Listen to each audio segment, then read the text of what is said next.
Welcome back to On the Same Page. We are on Daf Chaf Amud Beis 20b of Maseches Kiddushin. We are 6 lines down on the page. The first word on the line is Echad, and we're starting from the word Ve'ema in the middle of the page. The Gemara was discussing what one does in a situation where you have a Eved Ivri, a Jewish slave, and he wants to redeem himself, or others want to redeem him, and his price, his value has changed since he was purchased. So either he went up in value, he went down in value, and how much do you know when you now pay to redeem him and you prorate his value? Do you do it based on the original value or based on his current value? So the Gemara basically showed us that there's 2 contradictory verses, psukim, that one seems to indicate you do it based on the original, the original purchase price. One is kefi shana, based on what remains. You look at his current value. And the Gemara decided that how do you reconcile this? That you always go by the lower price. If the lower price was the original price, then you go by the original price. If the lower price is the current price, then you go by the current value. And the Gemara had a question, why do we do that? Why are we lenient on him? We should be strict on him. And the Gemara went through a whole brisa that showed that, in fact, somebody who ends up in a situation of an Eved Ivri, of a Jewish slave, it's often because of mistakes that he's made, of averos, of sins that he has transgressed. And so why are we having mercy on this guy? So the Gemara ended up saying that may be the case, but yet the Torah says that we should have mercy on him. We should try to redeem him. The Torah gives a mitzvah. In a situation even where he ends up in the worst situation, he has to sell himself to a non-Jew, and even where he has to sell himself to a non-Jew and be involved in the preparations for idolatry, even then we have a mitzvah to redeem him. The Torah tells us to have mercy on this guy, and so if we are unsure whether if there's a seeming contradiction, and either we would say that you always go with the higher price or you always go with the lower price, it was logical to the Gemara that we should go with the lower price because we want to redeem him, we want to have mercy on him. So the Gemara asks now, again 6 lines down, Ve'ema ge'ula tiyalo ki echidu l'tamei ben ha'ovdei kochavim. Maybe when it says that there's a mitzvah to redeem him, then he should have redemption. Yes, we want to redeem him. Why? So he doesn't become assimilated amongst the idolaters. Absolutely, that we value that very highly, and we have a mitzvah to try to redeem him. But in terms of the price to redeem him, nachmir alei, but we should be strict about how much it costs to redeem him. Mid Rabbi Yossi b'Rabbi Chanina, based on the teaching of Rabbi Yossi b'Rabbi Chanina, which was this teaching that showed that the person in the situation got here because of their averos, because they sinned. And so we shouldn't have mercy on him based on that. So the Gemara seems to be saying, or the Gemara is asking that, fine, we have a mitzvah to redeem him, but how much? Should it be the higher price or the lower price? It should be the higher price. Now you may ask, what do you mean? If there's a mitzvah to redeem him and we don't want him to be assimilated, then at the end of the day we should make it as easy as possible to redeem him and say it's the lower price. So I saw quoted the Yad David explains, yes, it's true. If you only have enough money, or he only has enough money to redeem himself for the lower price, then absolutely we want him to be redeemed, we will allow that. What the suggestion here is that when he has enough money to be redeemed, when there is enough money to redeem him for the higher price, then we should go with that higher price. Because why should we make it easy on him? He's a sinner. And he'll be redeemed either way, because he has enough money. So that's what the Gemara is asking, that when it comes to redemption, we should charge him the higher price if he has the money to pay for it. So the Gemara answers, Amar Reb Nachman bar Yitzchak. Reb Nachman bar Yitzchak said, I'll prove to you that we always go with the lower price, because Trei Kroi Ksivi. Because we have 2 verses. Ksiv, these verses deal with this idea of redeeming him at a prorated price based on the number of years remaining. One pasuk says, Im od rabos bashanim. If there are still, again, the most simple reading of this pasuk is if there are still many years, then you rate it based on the number of years remaining. of his term and how much it cost, and you prorate it. And then there's another verse that we'll read in a moment, Uksiv v'ma'at nishar bashanim, right? And if there's a little bit of years left, if there's only a few years left, then again you prorate, and it's going to be altogether less per year, altogether less to redeem him. That's the simple reading. But the Gemara reads this and says that the language, the way that the pasuk makes this statement, it could have said it a different way. But im od rabos bashanim seems to imply that there could be a situation where there's a lot of years in general to his term, and there could be a situation where there's few years to his term. And the Gemara says, "V'chiyei shanim merubos v'yei shanim muatos." Is it relevant to talk about someone who has a term of a lot of years and someone who has a term of only a few years? All slaves have a term of 6 years. Unless, on the rare occasion, if it was just a few years before Yovel when he was sold, that's a very limited scenario. In general, every Jewish slave is sold for 6 years. So the pasuk seems to imply that this person had rabos shanim, had many years. And have you many years? Everybody has 6 years. So therefore, the Gemara says, so what does it mean, rabos bashanim? It doesn't mean many years. Ella nisraba kasvo. What it means is nisraba kasvo, if his value went up. If nisraba, again, the rabos, the many, it means if the value was many, if the value was a lot, if the value went up, mikasef miknaso, then you go based on kasef miknaso. And that's what the verse says. The pasuk reads, im od rabos bashanim, if there's, again, literally like a lot of years left, so according to them, you return the amount for his redemption from the cost of his purchase. But we're reading it, im od rabos, if he's rabos, if he goes up in value, then the end of the verse still says, mi kasef miknaso. You pay for the redemption is based on kasef miknaso, how much he was purchased for, the original value, the lower value. And then the other pasuk is telling us that if nismayit kaspo, if he goes down, when it says im ma'at nishar bashanim, if he goes down, if it's ma'at, if he goes down in value, so then in that verse it says kefishablo, kefishanav, you calculate based on the years remaining. So there you go based on the current value. So that is how Rav Nachman, that's how Rav Nachman bar Yitzchak is explaining the pasuk. He's saying that in this pasuk there's a drasha, there's something that we could derive the very point that we were trying to make, that you always go by the lower value, actually could be read into the verses, because it says in the situation of rabos, of many, of a lot, meaning when his value goes up, there it says, that's the verse that says, kasef miknaso, you go based on the purchase price, not the increased price. And the verse that says ma'at, it mentions a little bit, which he's learned to mean if the price is only a little bit, meaning his value went down, so then, kefishanav, you go based on the number of years left, based on this current lower, decreased value. Asks the Gemara, ve'ema hachi kamar, but maybe it's saying something else. Maybe it's saying, de'avad trei upashle dalad. Let's say a person, out of the 6-year term, he worked 2, but he has 4 remaining. Then nesiv le dalad mikasef minaso. Then we should go according to the original price. Meaning the Gemara is asking, maybe this word rabos bashanim, the many years, is saying something else. Maybe it's speaking to whether rabos, the many, means majority. If he has the majority of his years left of his term, then you go based on his original price.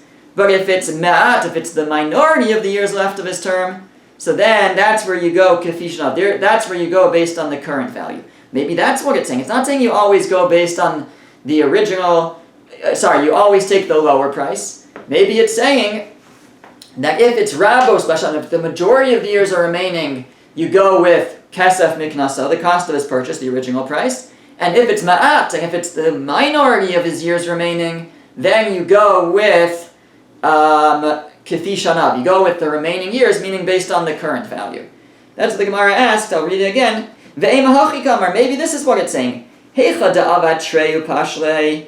In a situation where he worked 2, upashle dalad, but he has 4 remaining, so he's worked a minority, and the majority remains. I'm not sure if I said it right before. If there's a majority remaining, if Rabos Bashanim, if there's a majority remaining, that's the first verse, Rabos. That's where it says Mikesef Miknaso. Then Nesev Le Dalad Mikesef Miknaso. Those 4 that remain, that majority that remains, we should pay him based on the original price, Kesef Miknaso. But if he worked a majority, upashule tarti, and he only has 2 left, it's ma'at that remains, it's the minority of the years that remain, nesav tarti kafishonav, then those 2 years we should pay kafishonav, as that pasuk is, based on the years remaining, based on the current value. Maybe that's how you read the pasuk. And then it wouldn't be that you always pay more, you always pay less. It would depend on how many years are left. If a majority of years remain, you pay the original price. If a minority of years remain, you pay the current value, based on the current value.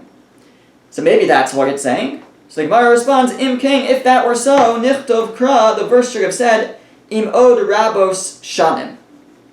If there are still a majority of years, or im ma'at nishar shanim, if there are still a minority of years. But it should say just the word shanim, years, it shouldn't say bashanim, within his years. My bashanim, what does it mean within his years? That's to tell you, nisrabe kasbo bashanim, if his value went up within the years, so then mikasef miknaso, then you give from the original purchase price. But nismayit kasbo bashanim, if his value went down within those years, kifi shanav, then you go according to the current value, the remaining years. So again, had it wanted to just express it, that it's how many years are remaining, then it should have said Rabo Shanim, if there's still a rove, a majority of years, or Ma'at Shanim. When he says Ba Shanim, so it sounds like it's like within the years. If it's a rove within the years, if there's a reboy, an increase within the years, meaning he increased his value within the years, then you pay based on the original price. You don't go with the increase, you go with the lower value. And if he decreased his value within the years, then you go kafishanav, you go with the remaining, the current value, also the decreased value. That's how we know you always go with the lower value. And said about this, Rav Yosef, Amar Rav Yosef said, Darshinu Rav Nachman lahani krai kasinai.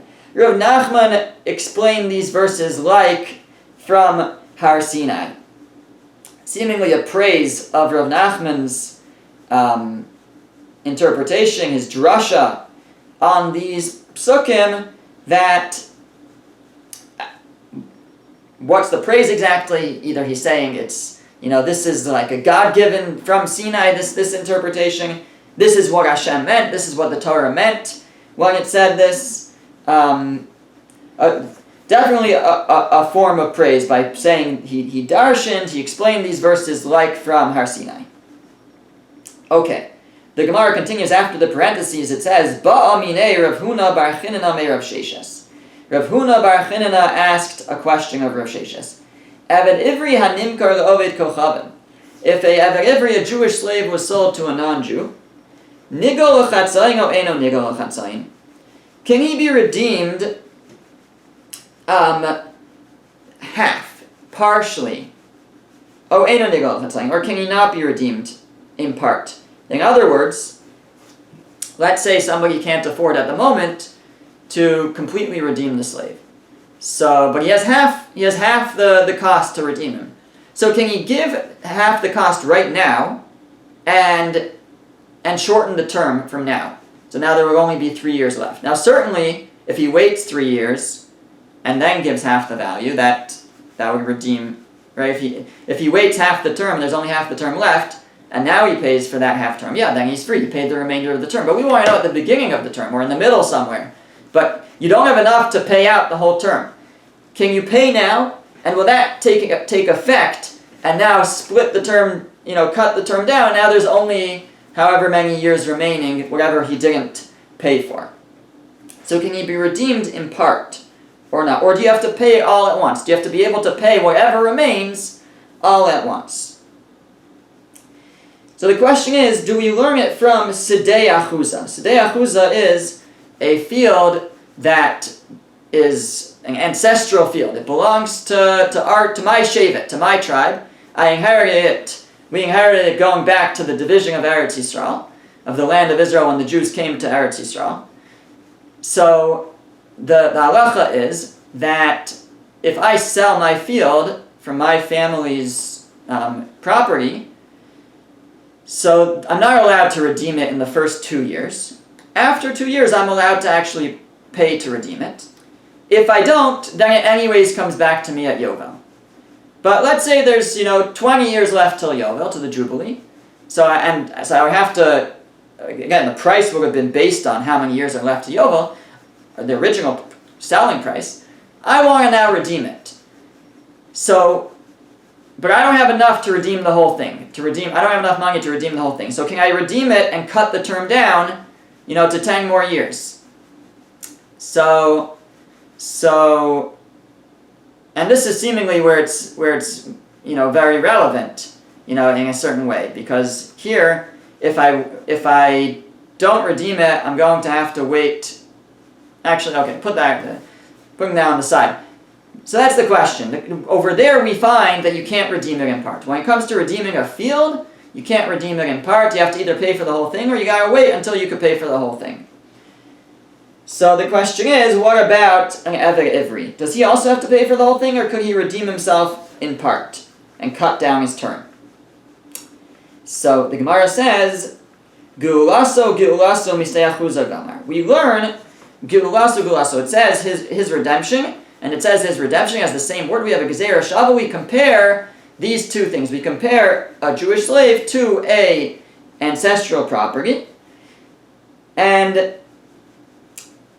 Gamar, we learn one from the other. And Mastei Achuza Ingo Nigal Lachatzayin, and just like an ancestral property, you can't redeem it in part. You have to, whenever you decide to redeem it, you have to be able to pay for the whole thing. So Afainami Ingo Nigal Lachatzayin. So too, a Jewish slave can't be redeemed in part. Maybe that's what we learn from the Gezeira Shava. Odilma, or maybe Likula Amrinan, Lichumra Lo Amrinan, or maybe not. Maybe it's true we have this Gezeira Shava. Apparently we know we have this Gezeira Shava. We know we learn one from the other. We don't know the extent of how far we learn it. So maybe it's only learned from it Likula, for a leniency. But Lichumra Lo Amrinan, but we wouldn't say it Lichumra. We would allow you, in other words, I guess we would not allow you to redeem yourself if it would turn out to be a leniency. We would not allow you to redeem yourself in part if it would be a leniency. But maybe if it would be a stringency, we allow it. I believe that's what it's saying. Now what's the leniency, what's the stringency? The Gemara is going to actually show us how redeeming in part could be a leniency, how redeeming in part could be a stringency. But for now, that's the question. Are you allowed to redeem a slave in part, or not, or is it more dependent? Meaning the Gemara actually says you can't at all. You can't. We learn from Stei Achuza, from ancestral properties. Over there you can't redeem in part. Here also you can't redeem in part. But maybe actually that's limited. Maybe that's only for a situation where it would be a leniency. But maybe if it would be a stringency, it would be allowed here. So the Gemara says, Amar Lei. So he said back. Rav Sheshis responded to Rav Huna Bar Chinana, and he said, Lav Amar Tasam, don't we say with regards to a Eved Ivri, a Jewish slave, Nimkar Kula V'lo Chatzio, that he has to be completely sold. He can't be sold in part. So Achanami Nigo Kula V'lo Chatzio, the same should be true when it comes to redeeming him. He should have to be redeemed in full and not in part. What was this thing about selling him in part and not that he has to be sold in full and not in part? So this we had in an earlier Gemara. The Gemara had talked about a case, Rashi quotes it, where he stole $500, 500 dinar, or whatever your currency is, and he's worth 1,000. But he doesn't have the money to pay back the 500. So the Gemara said, that everybody agrees that he's not sold as a slave. Now you'll say, if his 6-year term is worth 1,000, so let him be sold for a 3-year term, the 500, which is what he owes. Gemara says no, nimkar kula v'lo nimkar chetzu. It's either all or nothing. Either he's got to be sold for the whole thing or nothing, and he'll have to find a different way to pay back the 500. So he cannot be sold in part. So the Gemara says just like he can't be sold in part, so too he can't be redeemed in part. He has to be, it's all or nothing. If you want to redeem him, you got to redeem the whole thing at the same time. So that's what the Gemara seems to conclude.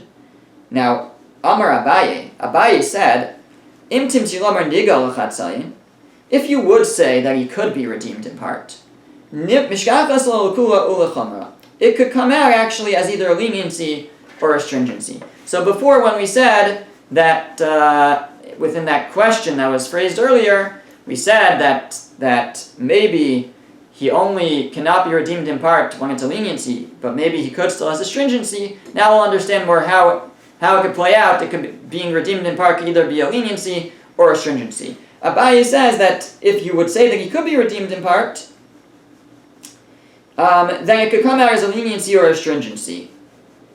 So, and by the way, this seems to be the halacha, just based on the letters here, that the Maseres Hashas has a base on top and points you to where you can find this halacha in the Rambam, that the Rambam seems to rule like this Abaye, because there's a general rule the Rambam has, the Gaonim have, that whenever the Gemara says im timtzi lomar, if you would say, that means we should say that. That's the halacha. So when Abaye says im timtzi lomar nigal l'chatzayin, if you would say that he could be redeemed in part, we're actually saying we're not going with what the Gemara previously said that he can't be redeemed in part. Actually, we're saying he could be redeemed in part.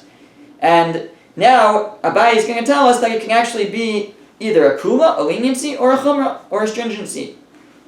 Likula, how could it turn out to be a leniency? So, in other words, like I said earlier, what do you really accomplish by redeeming yourself in part? Let's say it's the beginning of your term. You have 6 years left of your term. So, and you have enough to redeem yourself for 3. So is there any benefit to doing it now? Because you're still going to have to serve out the last 3 years. Which will become the first 3 years, but you're going to have to work for 3 years. Is there any benefit? Just wait 3 years, and then you'll have enough money to redeem. You'll still have enough money to redeem yourself for 3 years, and you'll get off for the last 3 years. So it comes out the same. What's the difference? So Abaye says that it can actually be a leniency, and it can actually be a stringency. It could be a leniency in the following scenario. Zavne b'meya. Let's say this Jewish slave was purchased for 100. Yavle chamshin. Palga dedami.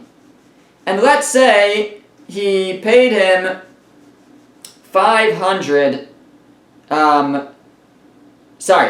Let's say he redeemed himself in part for 50, which is palga dedami, which is half. He was originally purchased for 100, and he redeemed half. He redeemed 50. V'ashbach, and then he went up in value.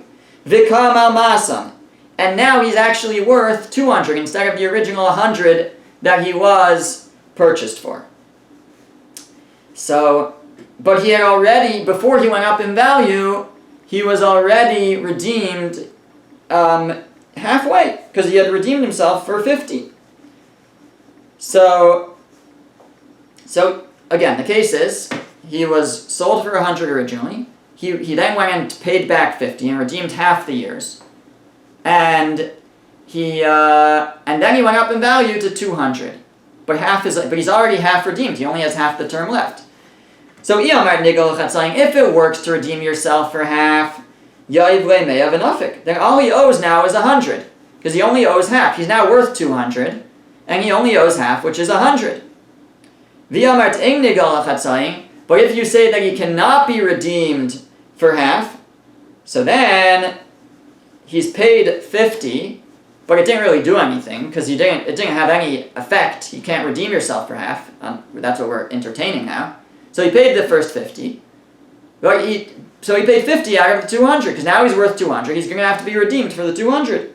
Yayiv le'meya v'chamshim v'nafik, he's going to have to pay 150. So again, if it worked to redeem himself for half and he only has half his term left, well, now that he's worth 200, he'll pay half his term. It's only 100 that he owes. But if he can't redeem himself for half, and when he paid the 50, he was just sort of giving it, in advance, but it didn't do anything. It didn't split his term in half.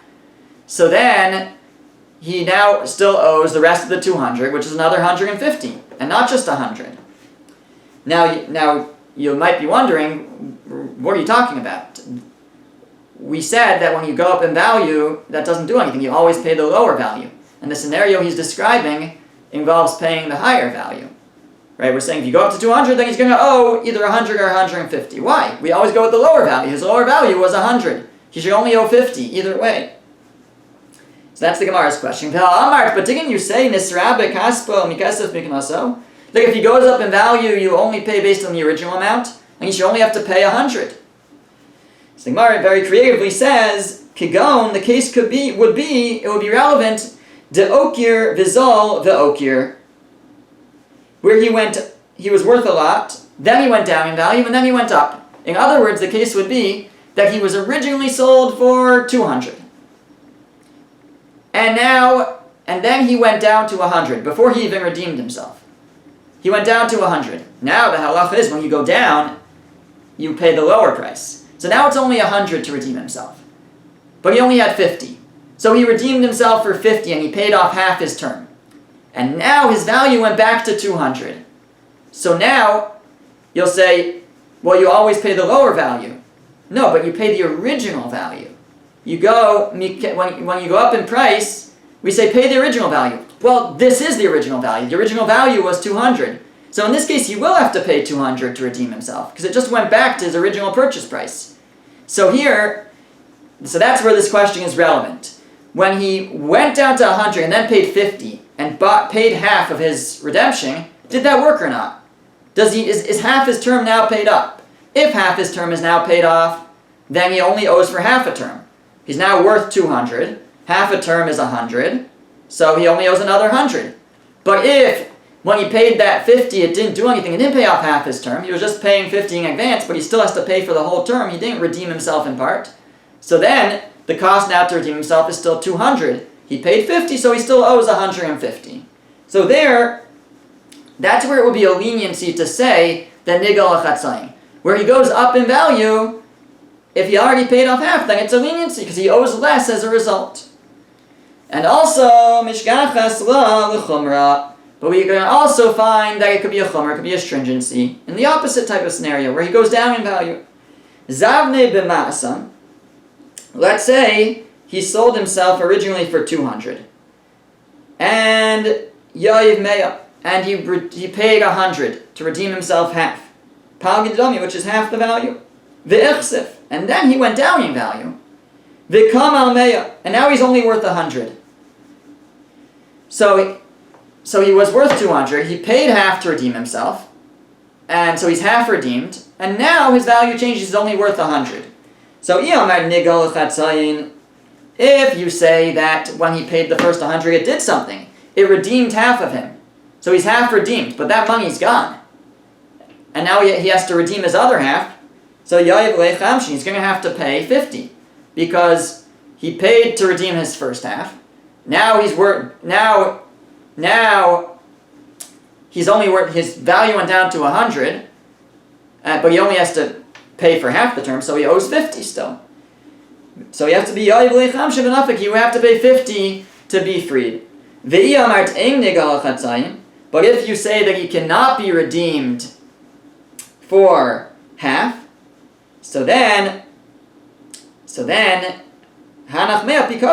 that original 100 that he paid didn't do anything. It was just a pikadon. He just was giving the money in advance, giving it over to the other guy. Pikadon in gabe. It's only just he's placing it in the custody of the other person, but it's not a payment. Doesn't have any effect. So ya'ivlu niyale benafik. So he just says, okay, now keep that 100, and then he could go out. So if you say that you cannot redeem yourself in for half, so then in this scenario it's going to be actually so if you say that you could redeem yourself for half, then in this scenario it's actually a stringency. Because he's worse off as a result in this case. He was originally worth 200. He paid 100 to redeem half of himself. If that worked, and that did something, then he redeemed half of himself, and that's in the past.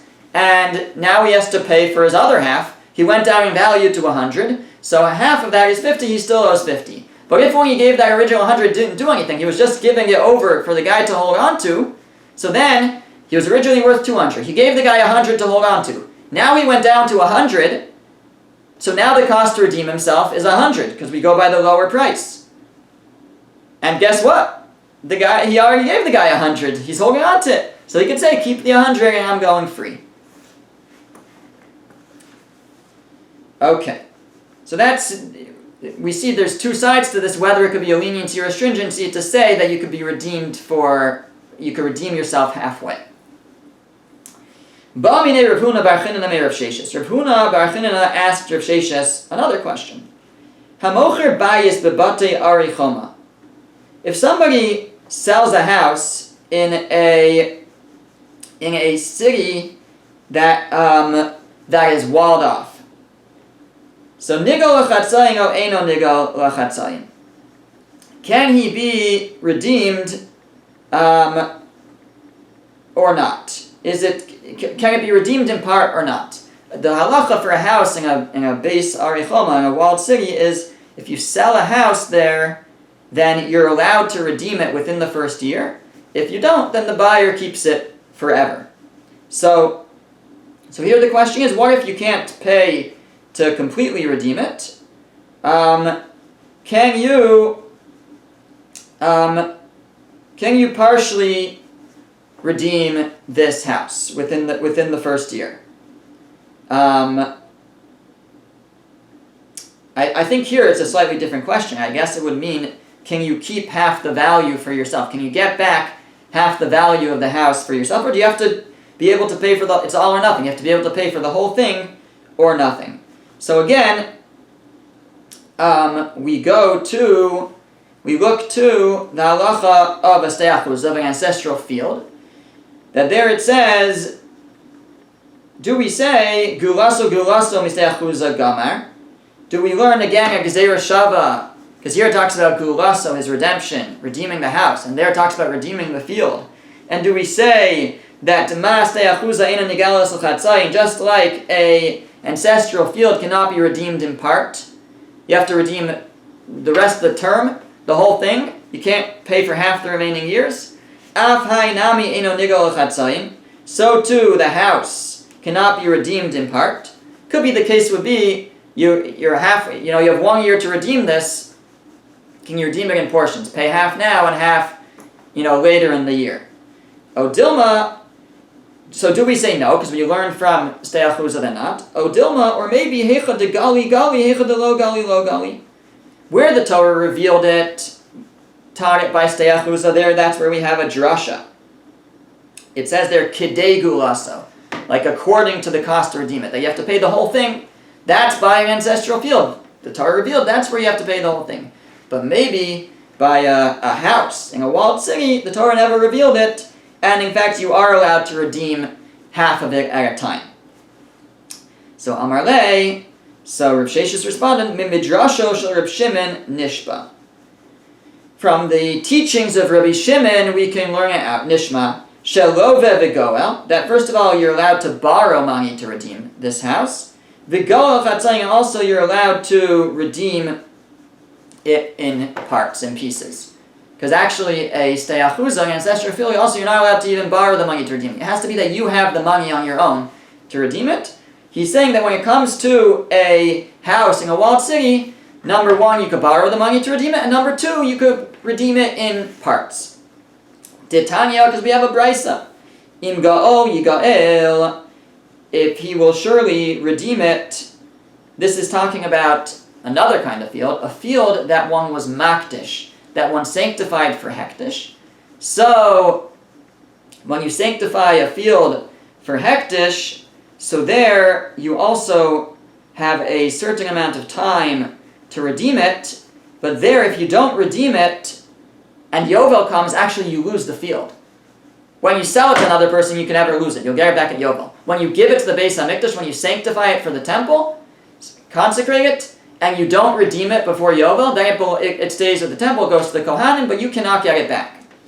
So there it talks about that if you do redeem it, Im Ga'ol Yigal uses like a double language for redeeming. Why does it use a double language? Milamed, it's to teach you that there's multiple ways to redeem it. Milamed Shalova V'Goel, that first of all you could borrow the money to redeem it. Again, this is the field that was consecrated.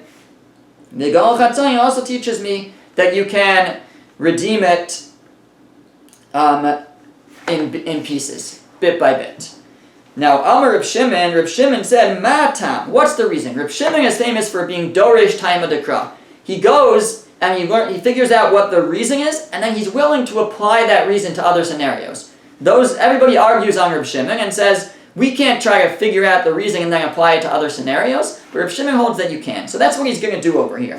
Matam, why does the Torah allow you to borrow money to redeem this field and to redeem it in pieces? When it comes to when you sell a field, you're not allowed to borrow the money to redeem it. You're not allowed to redeem it in parts. When it comes to consecrating for hektish, being makdish it, then you are allowed to borrow the money and you are allowed to redeem it in parts. Why?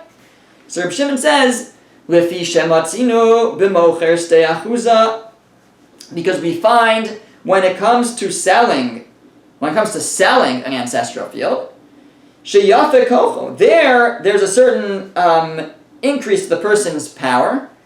Shem higia yovel, that if Yovel comes along, v'lo nigala, and he didn't redeem it, choseres v'bale b'yovel, he gets it back at Yovel. As we mentioned, when you sell a field, you automatically get it back at Yovel. So that's yafe kocho, that gave us a certain power to the owner that he will get it back at Yovel.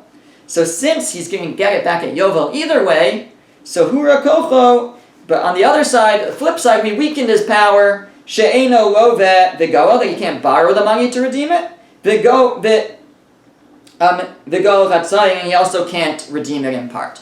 In other words, the Torah wants the people's properties to remain with them.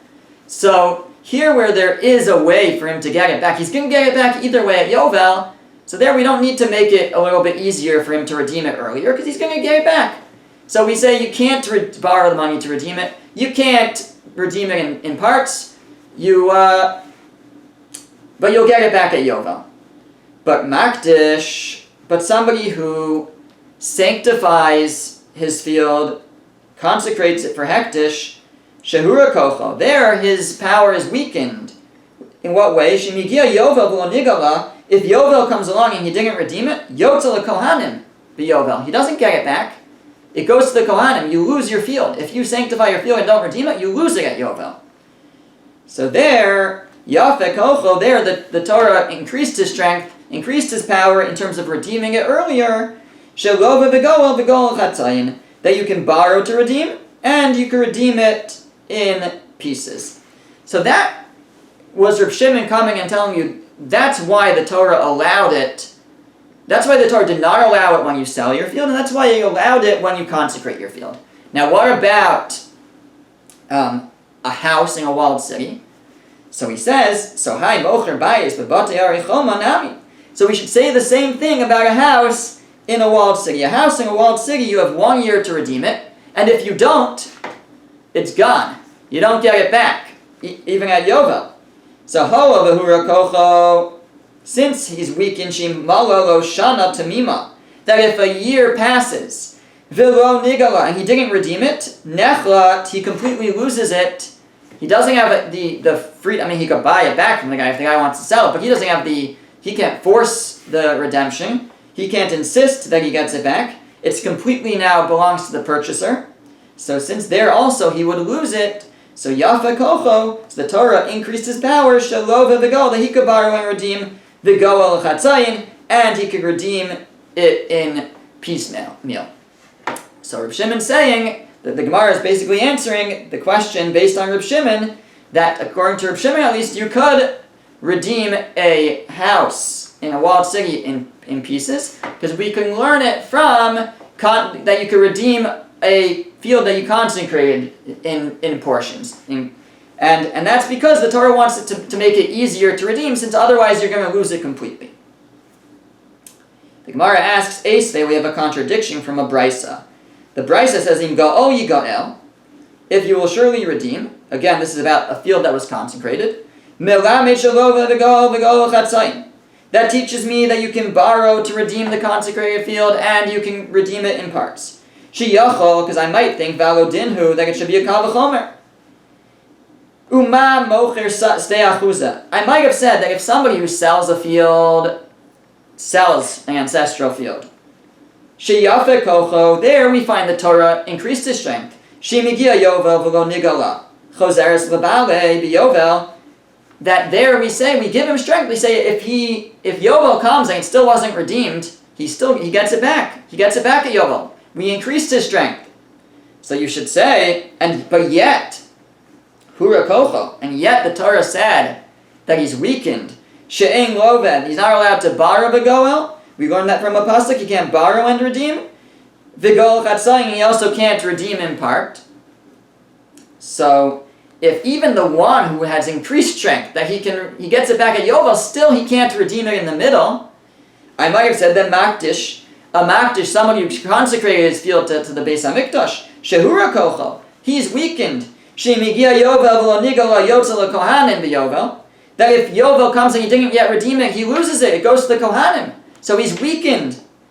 So you see, the Torah doesn't want him necessarily to have it. So, Eino din shehura kocho, wouldn't you say all the more so that he should be weakened in this regard? She'ein lova v'goel, that he can't borrow to redeem, v'goel chatzayim, and he also can't redeem it in part. So, if the Torah is making it harder for him, that he doesn't even get it back at Yovel, so it would logically make sense that also midway through we should make it hard for him. If the Torah made it, even though it made it easy for someone who sold his field to get it back at Yovel, he automatically gets it back, yet it made it hard for him to redeem it in the middle. So someone who the Torah said you don't even get it back at Yovel, all the more so you should say that it should be harder for him to get it back in the middle. So that's a kal v'chomer you might have said to make, and that's why we need the pasuk. Now the Gemara says, maybe you don't need the pasuk. Maybe it's not a good kal v'chomer. Because ma'le mocher stei achuza, because let's look at somebody who sells you'll say that the person who sells this field, shkein hura kocho ligoel miyad, he's worse off, because he cannot redeem it right away. When you sell an ancestral field, you have to wait 2 years. So he's weaker in that sense than somebody who consecrates his field, who doesn't have to wait at all to redeem it. So there is something weaker about the one who sells his field. So maybe actually you can't prove anything from him. He is weaker. We see that he's weaker. Sorry, by weaker I mean we see that the Torah, in a certain sense, also make it difficult for him to redeem, because it said you have to wait 2 years. So maybe for him, just like it made it difficult to redeem that you have to wait, so too it make it difficult to redeem that you can't borrow and you can't do it in parts. But somebody who consecrated a field, where you're allowed to redeem it right away, that we know. So maybe also he would be allowed to borrow to redeem it, and to redeem it in parts. Like, I don't even need a pasuk to teach me that. So the Gemara says, Mocher bayis bebati arichoma yochiach. We can disprove that logical sequence from a house within a walled city. Sheyafe kocho ligal miyad, because a house within a walled city, it has the strength, it has the power that could be redeemed right away. Ve'ein lova v'goel chatzayim, you can't borrow to redeem, and you can't redeem in part. So a house in a walled city, you can't borrow and redeem, and you can't redeem it in part, and yet it has this strength that it could be redeemed right away. So you see that the strength, the fact that something could be redeemed right away, does not help it and dictate that therefore it should also be able to borrow or to redeem in part. Because look at a house in a walled city. It doesn't have, it could be redeemed right away, and yet you can't borrow to redeem it, and you can't redeem it in part. So too, a house a field that was consecrated, someone was makdish their field, just because they would redeem it right away, that doesn't dictate that they should also be allowed to borrow to redeem it, and it doesn't dictate that they should be able to redeem it in parts. So that's why we need a pasuk, Ga'ol Yigael, he could surely redeem it, to teach me that when you consecrate a field, you are able to redeem it in part, and you're allowed to borrow to redeem it. What our Gemara wants from this brisa, though, is that this brisa says straight out that somebody who sells a field in a walled city, sells a house in a walled city, cannot borrow to redeem it and cannot redeem it in part. And that was our whole question. That was the question that Rav Chinana, I think it was Rav Chinana bar Abba, Rav Huna bar Chinana asked Rav Sheshes. He asked him, are you allowed to redeem a house in a walled city in part? And he said yes, from Reb Shimon. And now we have a brisa that says no. So this brisa is a contradiction to his answer. So the Gemara says, lo kashi, it's not a contradiction. Ha-Rabbanan, ha-Reb Shimon. This brisa is like the Rabbanan. The other was the opinion of Reb Shimon. Being according to Reb Shimon, who's Dorish Time of the Crow, who takes the reason and runs with it. So he takes the reason why you're allowed to borrow to redeem and to redeem in part a field that was consecrated, was since the Torah says that you lose it at Yovel, so I wanted to make it easier early on. So Reb Shimon says, same with a house in a walled city. Since you're going to lose it if you don't redeem it in the first year, so the Torah makes it a little bit easier to redeem it, and you could borrow to redeem it, and you could redeem it in part. However, the Rabbanan don't hold of Dorish Time of the Crow. They say you can't just take the reasoning and apply it somewhere else. And where the Torah taught it, fine. The Torah taught it by consecrating, by hektish. That when you're makdish a field, when you sanctify a field, then you're allowed to borrow to redeem it, and you're allowed to redeem it in part. But the Torah never taught that when it comes to a house in a walled city, and you can't just say the reasoning also applies. We're not Dorish Time of the Crow. We don't borrow the reasoning and apply it somewhere else. And therefore the Rabbanan hold that in a house in a walled city, you are not allowed to borrow to redeem it, and you are not allowed to redeem it in part. Okay, so it's quite a happening Gemara. The Gemara continues still, but we'll pick this up next week.